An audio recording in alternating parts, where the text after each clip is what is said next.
খলিফা হারুনুর রশিদ মন্ত্রী পরিষদ এবং ভিআইপি ভিভিআইপি লোকদেরকে নিয়ে মদের আসর বসাইছে। এটা তো ট্র্যাডিশন একই ক্যাটাগরির ভিআইপি ভিভিআইপি মানুষ একত্রিত হলে এখন একটু মদ পান করা, নেশা করা, এটা তো মানে এই একটা সাধারণ ট্র্যাডিশনে পরিণত হয়েছে। যদি কেউ মদ না খায় তখন তার আনকালচার করে, অসামাজিক। এটাকে কোনো গুনাহ বা অপরাধী মনে করা হয় না। খলিফা হারুনুর রশিদ সেও এমন আয়োজন করে বসলো, মদের আয়োজন। বলুন তো মদ খাওয়া হালাল না হারাম? পরিষ্কার হারাম। মদ খাওয়া হারাম। আল্লাহ পাক রব্বুল আলামিন পবিত্র কোরআনুল কারীমে মদের বিষয়ে তিনি পরিষ্কার বলেছেন। 3 বারে মদের আয়াত নাজিল হয়েছে। শেষবারে আল্লাহ পাক সাফ সাফ জানায় দিলেন মদ খাওয়া কি হালাল না হারাম? হারাম। 3 বারে আল্লাহ 3 ধাপে মদকে হারাম করেছেন। ওই মদ, এই মদ খাওয়ার অনুষ্ঠানে বাহলুল আল্লাহ পাগল হাজির হয়ে গেছেন। বাদশাহ হারুনুর রশিদ দেখা তো অবাক, সবাই তো অবাক যে এখন এই বুজুর্গ বেচারা আল্লাহওয়ালা মদের আসরে ঢুকছে, তার সামনে এখন মদ খায় কি করে? আর যে পাগলের পাগল, যে গরমের গরম, তার সামনে কেমনে খায়? খলিফা হারুনুর রশিদ তখন একটু কৌশল করলো, তার এই মদ খাওয়ার আসরটারে বাদশার সামনে, ওই বাহলুল পাগলের সামনে এটাকে মানে সহজ করে পেশ করার জন্য বলতেছে, বাহলুল তোমাকে আমি একটা প্রশ্ন করি, প্রশ্নের জবাব দিতে পারবা?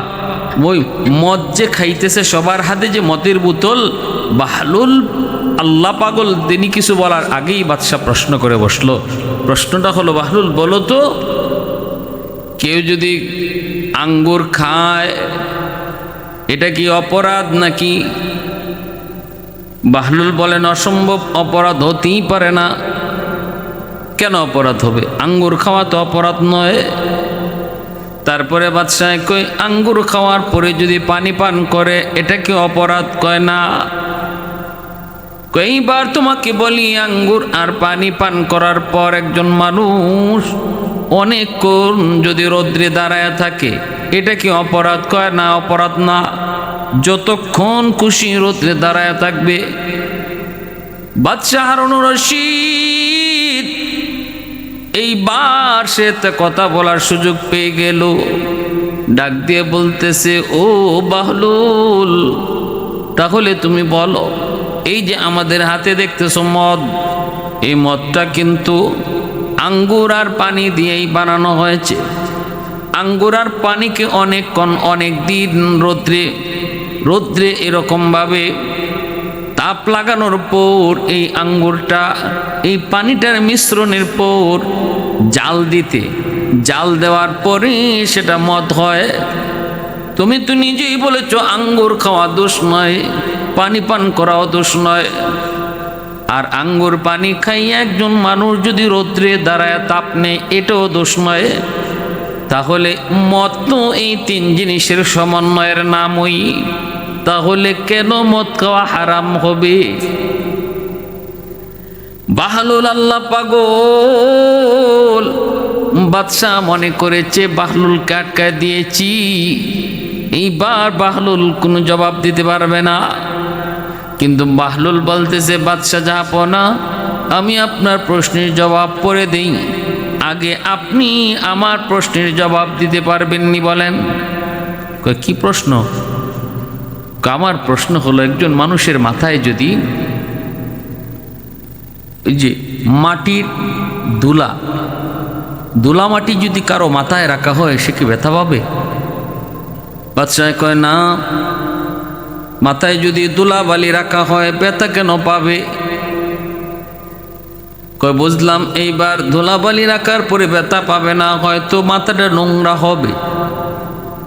বাহলুল কয়, ঠিক জবাব দিয়েছেন। এবার যদি তার মাথায় পানি ঢালা হয় তবুও কি ব্যথা পাবে? কয়, না, তাও ব্যথা পাবে না। বাহলুল বলে, ধুলাবালি মাথায় রাখলেও ব্যথা পায় না, পানি ঢাললেও ব্যথা পায় না, কিন্তু এই মাটির বালি আর পানিকে একত্রিত কইরা কাই বানাইয়া যদি এটাকে ইট বানানো হয়, আর এই ইট যদি উপর থেকে তার মাথায় ফালানো হয়, তাহলে কোনো সমস্যা হবে নি। বাদশাহ হারুন রশিদ কয়, অবাক কাণ্ড, এমন কথা আপনি কেমনে বলেন? এটা তো একজন বুদ্ধিমান না, পাগলে ওই কথা বুঝবে, তার মাথার অস্তিত্ব থাকবে না। ইট দিয়ে যদি মাথায় আঘাত করা হয়, উপর থেকে যদি ইট ফালানো হয়, তাহলে তো তার মাথা ফেটে যাবে। বলা মাত্রই বাহলুল এবার বলতেছে, বাচ্চা যাব না, আপনি আপনার প্রশ্নের জবাবটাই হলো আমার প্রশ্নের জবাব আপনি দা দিয়েছেন, এর দ্বারা আপনার প্রশ্নের জবাবও হয়ে গেছে। কেমনি? কয় দেখেন, পৃথক পৃথক মাটির বালি তার মাথায় রাখলেও ব্যথা পায় না, পৃথক পৃথক পানি ডাললেও ব্যথা পায় না, কিন্তু এই মাটি আর পানিকে একত্রিত করলে, ইট বানায় যদি মাথায় রাখা হয়, তাহলে মাথা ফেটে যায়।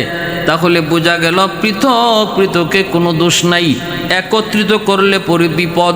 ঠিক তেমনি ভাবে খেজুর আর পানি পৃথক পৃথক যদি কেউ খায়, তাহলে কোনো দোষ নাই, কিন্তু এই খেজুর আর পানিকে যদি একত্রিত কইরা আগুনে জাল দেওয়া হয়, তাহলে এটা মদ হয়ে যায়।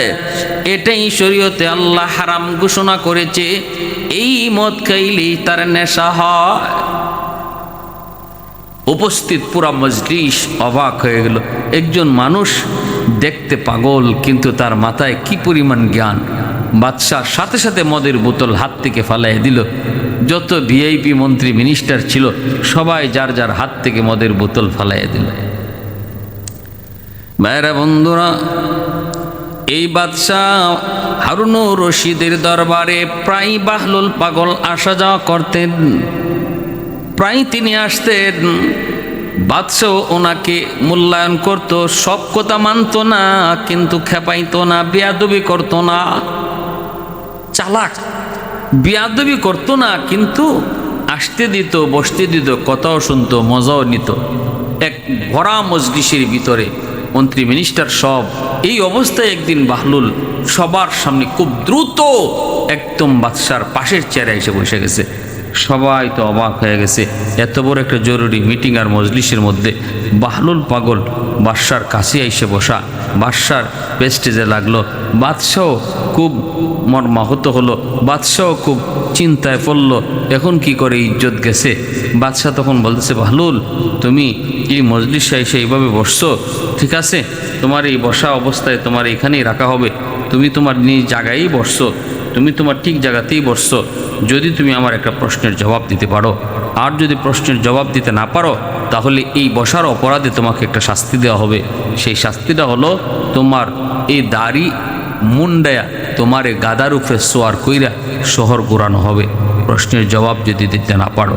আর যদি দিতে পারো, তাহলে যেই চেয়ারে বসছো চেয়ার তোমারই উপযুক্ত। ঠিক আছে, আপনার প্রশ্ন বলেন। প্রশ্ন হলো, একটা গাছ, কয়টা গাছ? একটা গাছ, 12টা ডাল,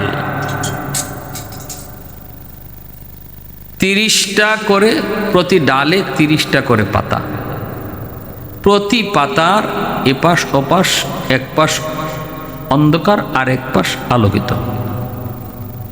বলো এটা কোন গাছ?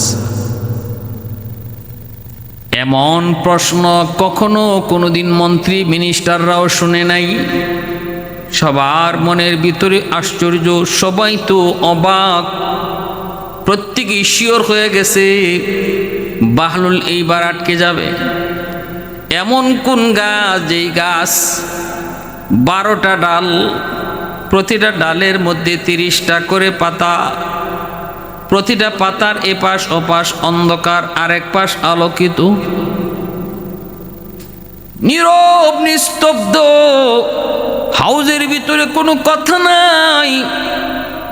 সবাই মনে মনে ভাবতেছে বাহলুল এইবার ধরা খেয়ে যাবে। কিন্তু বাহলুল দানা রহমতুল্লাহ আলাইহি তিনি তো সাধারণ কোনো জ্ঞানী নন রে যুবক। আল্লাহ প্রদত্ত জ্ঞান যার ভিতরে আছে, দুনিয়ার কোনো প্রশ্ন করে তারে ঠেকানো যায় না। যেমনভাবে দেখেন ওই যে শাইখুল হাদিস আল্লামা আজিজুল হক রাহিমাহুল্লাহ আজকে দুনিয়াতে নাই। বাবরি মসজিদ ভাঙ্গার পরে যখন লং মার্চের ডাক দিলেন, সাংবাদিকরা তারে প্রশ্ন করেছিল, হুজুর আপনি এটা কি ঘোষণা দিলেন, লং মার্চ এক দেশ থেকে আরেক দেশে যাবেন? জানেননি এক দেশ থেকে আরেক দেশে যেতে হলে আইন আছে, ওই দেশের পাসপোর্ট লাগে, ওই দেশের অনুমতি লাগে। দেশের আইন অমান্য কইরা যদি আপনি অন্য দেশে যেতে যান, এটা কি রাষ্ট্রদ্রোহী নয়? এটা তো রাষ্ট্রদ্রোহিতা। কোনো রাষ্ট্রের সাথে এটা কখনো হয় না। আপনি রাষ্ট্রদ্রোহী মামলায় আসামি হবেন, আপনি বেআইনি কাজ কেন করবেন? তখন শেখুল হাদিস রহমতুল্লাহ গেলে সাংবাদিক মাহফুজুর রহমান, যে ইংরেজি পত্রিকার সাংবাদিক, তারা বলছিলেন যাব না। শুনেন, আপনি তো আমাকে বলতেছেন যে আমি আইন মানি না কেন? আরে আইন সবই জানি, সবই বুঝি, কিন্তু এমন এক পরিস্থিতিতে আমরা পড়ছি, কোন কাজ করলে আইন মানা হয় আর কোন কাজ করলে আইন মানা হয় না, এটা এখন আমাদের মাথায় নেই। এ কথাটা বুঝাইতে গেলে আপনাকে একটা এক্সাম্পল দিয়ে বুঝাইতে হয়। আপনি দরিয়া চিনেন? দরিয়া? সাংবাদিক বলে হ্যাঁ দরিয়া তো চিনি। দরিয়ার মাঝখানে যদি কোনো নৌকা ডুবে, তাহলে যাত্রীরা এদিক সেদিক শুধু প্রাণ বাঁচাইতে সাঁতরায়। কোন দিকে সাঁতরাইলে তীর কাছে পাওয়া যাবে ওই জ্ঞানটা তখন থাকে না। সবাই প্রাণ বাঁচানোর জন্য যে যেদিক পারে ওইদিকেই সাঁতরায়, অথচ তার মাথায় তখন ওই কাজটাই করে না যে কোন দিকে সে সাঁতরাবে, কোন দিকে সাঁতরালে খুব কাছাকাছি তীর পাওয়া যাবে। কারণ বিপদ, কঠিন থেকে কঠিন বিপদ, বিপদের মুহূর্তে তখন এই সাধারণ হুঁশ থাকে না। ঠিক তেমনি আমরাও এমন এক পজিশন আর সিচুয়েশনে পড়েছি, এই অবস্থায় কোন কাজ করলে আপনার দেশের আইন মানা হয় আর কোনটা করলে দেশের আইন মানা হয় না, এই অবস্থায় আমাদের এই হিতাহিত জ্ঞান নাই। আমাদের নৌকাও সাগরে ডুবে গেছে, আমরা এখন ডুবন্ত যাত্রী, সাঁতরাইতেছি। কি যা জবাব দিয়েছেন? মুহূর্তের ভিতরে সাংবাদিক লাজবাব, একদম চুপ হয়ে গেছে। ঠিক তেমনিভাবে বাহলুল দানা রহমতুল্লাহ গেলে সাধারণ জ্ঞান তো না, আল্লাহ প্রদত্ত জ্ঞান। ইনি বলতেছেন আপনার প্রশ্ন হলো একটা গাছ, 10টা ডাল, প্রতি ডালে 30টা করে পাতা, প্রতি পাতার এক পাশ হলো আলোকিত আর এক পাশ হলো অন্ধকার। বলে হ। বাহলুল দানা বলেন গাছটা হলো একটা বছর। জবাব দিতেছেন একটা গাছ মানে একটা বছর, 12টা ডাল মানে 12টা মাস, এক বছরে 12টা মাস, 12 মাসে এক বছর, একটা গাছে 12টা ডাল, প্রতি মাস আবার 30 দিনে মাস। আপনি বলছেন প্রতি ডালে 30টা করে পাতা, মানে প্রতি মাসে হলো 30টা করে দিন। আবার ওই প্রতিদিন ওই এক একটা পাতার একদিক হলো অন্ধকার, আরেক দিক হলো আলো। এর অর্থ হলো দিনের এক অংশ হলো আলোকিত আর এক অংশ হলো অন্ধকার। রাত আর দিন বুঝাইছেন। প্রশ্নের জবাবটা পাওয়া মাত্রই বাদশাহ হারুনুর রশিদ সাথে সাথে অবাক হয়ে গেল, পুরা হাউসটা নীরব হয়ে গেল। ভাইরা বন্ধুরা, জন্য বলতেছিলাম আল্লাহ ওয়ালাদের সাথে বেয়াদবি করবা না, কারণ সাধারণ জ্ঞানে তারা ঘুরে না, সাধারণ জ্ঞানেও তারা জবাব দেয় না, জবাব দেয় আসমানি ইশারা। বাদশাহ হারুনুর রশিদ বিবি জুবাইদাকে নিয়ে এক সফরে বের হয়েছে।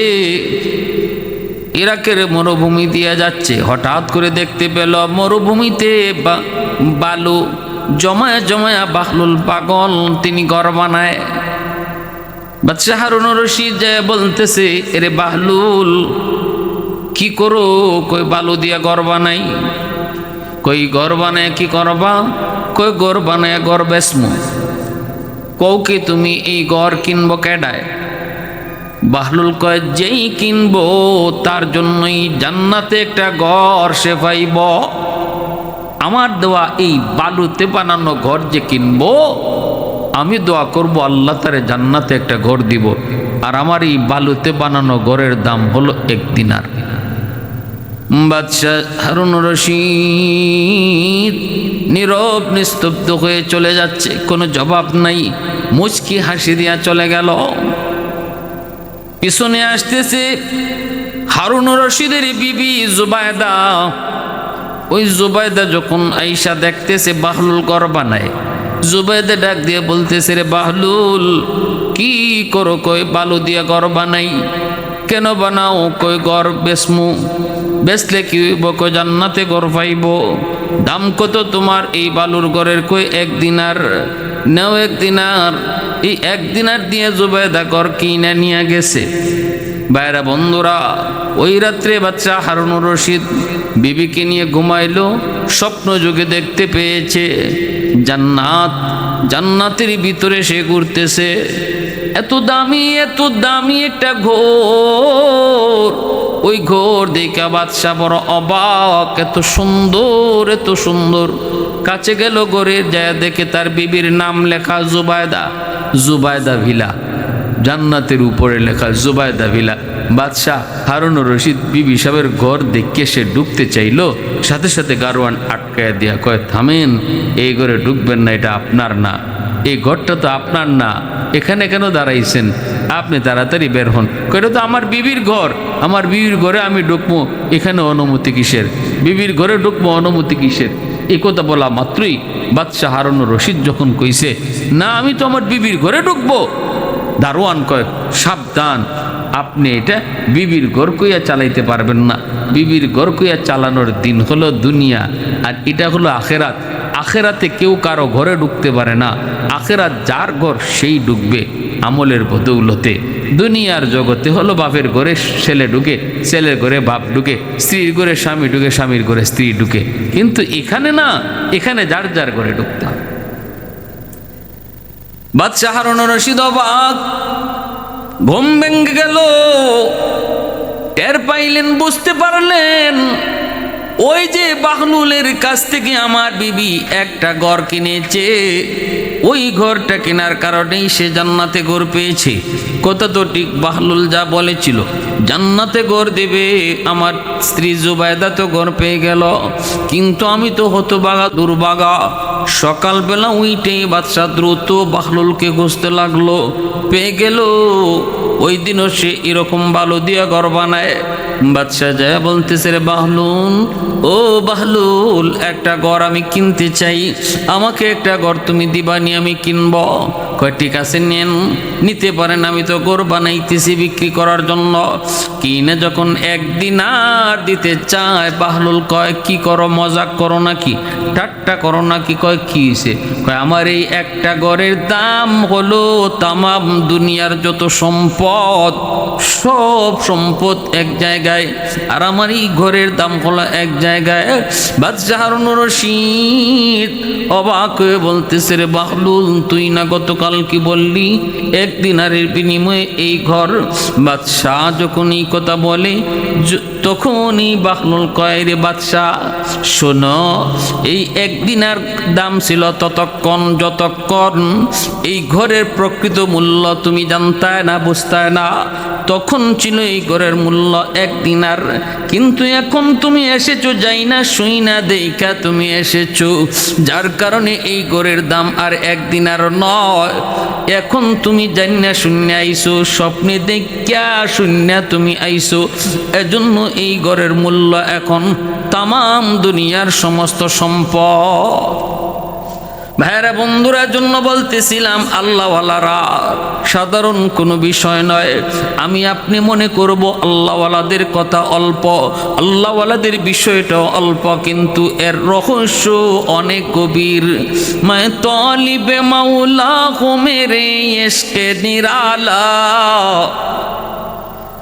मैं तौलिबे मौला हूँ मेरे इश्क़ निराला, है जुमला जहाँ जिनके तजल्ली से उजाला, है जुमला जहाँ जिनके तजल्ली से उजाला, মাদার দু জাহা গাইরে খুদায়ার নদারম যদি याद खुदा ही चिदिगुर कार नदारम যদি याद खुदा ही चिदिगुर कार नदारम। বাগদাদের বহুত বড় আর একজন আল্লাহর ওলি জুনাইদ বাগদাদি, ইনি একদিন কইতেছেন, ও আমার মুরিদানেরা, তোমরা কি বাহলুলকে কোথাও পাইছনি? পাইলে আমাকে একটু বাহলুল পাগলের কাছে নিয়ে যাবানি। মুরিদানেরা কই, হুজুর আপনি এত বড় আলেম, এত বড় মুফাসসির, এত বড় মুহাদ্দিস, আপনি পাগলের খুঁজে কেন যাবেন? জুনাইদ বাগদাদি কয়, তোমরা তারে চিনো না, কিন্তু আমি ভালো করে চিনি, আমাকে তার সংবাদে নিয়ে চলো। মুরিদানরা খোঁজ করে করে নিয়ে আসলো, পেয়ে গেল মরুভূমিতে বাহলুল। আল্লাহ পাগল, আল্লাহ পাগল, আল্লাহর জন্য দেওয়ানা। ওই অবস্থায় তারা আয়েশা সালাম জানাইলেন। জুনাইদ বাগদাদি সালাম দিয়া কয়, কে গো তুমি? বাহলুল পাগল কয়, আমার পরিচয় পরে নেও, আগে কও তুমি কে? কয়, আমি হলাম জুনাইদ বাগদাদি। ও আপনি শায়েখ জুনাইদ বাগদাদি, আপনি মানুষদেরকে তাফসীর করেন, ওয়াজ নসিহত করেন। ও আপনার নাম শুনেছি, অনেক শুনেছি আপনার। তো ভালো কথা, আপনি যে মানুষকে এত কোরআন হাদিসের আলোচনা শোনান, দ্বীনের কথা শোনান, ভালো, আলহামদুলিল্লাহ। কথা বলার আদব চিনেন আপনি? জুনাইদ বাগদাদি বলেন, হ্যাঁ কথা বলার আদব তো আমি চিনি। আল্লাহ রসুলের সুন্নাহ, কথা বলার আগে বিসমিল্লাহ কইয়া আল্লাহর প্রশংসা করে কথা কোয়া শুরু করো। আমি তো এই কথা দেখি, আমি কথা বলার সময় রসুলের সুন্নাহর দিকে খেয়াল রাখি, মুক্তাজায় হাল বুঝে কথা বলি, যার যতটুকু কথা বলার যেখানে এতটুকুই বলি, এক্সেস কথা বলি না। এই সুন্নাহ অনেকগুলা কইল। তারপরে ওই বাহলুল পাগল কয়, আচ্ছা ভালো তো, আমি তো যা দেখতেছি আপনি কথা বলার আদবই জানেন না, আপনি কথা বলার আদবই জানেন না। এ কথা বইলেই বাহলুল পাগল তিনি আবার রওয়ানা দিয়ে দিছে। জুনাইদ বাগদাদি তার পিছনে পিছনে ছুটলেন, পিছনে পিছনে ছুটলেন। কোন দিকে যায়? মুরিদানেরা কয়, হুজুর আপনি তার পিছনে পিছনে যায়েন না। কিন্তু না, যাইতে যাইতে একটা ঝুপড়ির ভিতরে যায় বসল। জুনাইদ বাগদাদিও তার পিছনে পিছনে যায়, তার কাছে কাছে যায় বসলেন। বৈশা বাহলুল এমন এক মজজুব, এমন এক আল্লাহ পাগল, কিছুক্ষণ পরেই তার আগের কথা মনে থাকতো না, কার সাথে দেখা হয়েছে এটাও ইয়াদ থাকতো না, কারণ তার চিন্তা চেতনা তো একমাত্র কে? আল্লাহ। আল্লাহ ধ্যানে যারা সব সময় থাকে, তারা দুনিয়ার কত বিষয় আশয় এগুলা বেশি মনে রাখতে পারেন না, মনে থাকেও না। দেখা মাত্রই বাহলুল পাগল বলতেছেন, কে আপনি? জুনাইদ বাগদাদি। বলেন, আমি তো জুনাইদ বাগদাদি। ও আপনি তো জুনাইদ বাগদাদি, আচ্ছা আপনার সঙ্গে তো কিছুক্ষণ আগে দেখা হয়েছিল, কথা হয়েছিল। বলে, জি।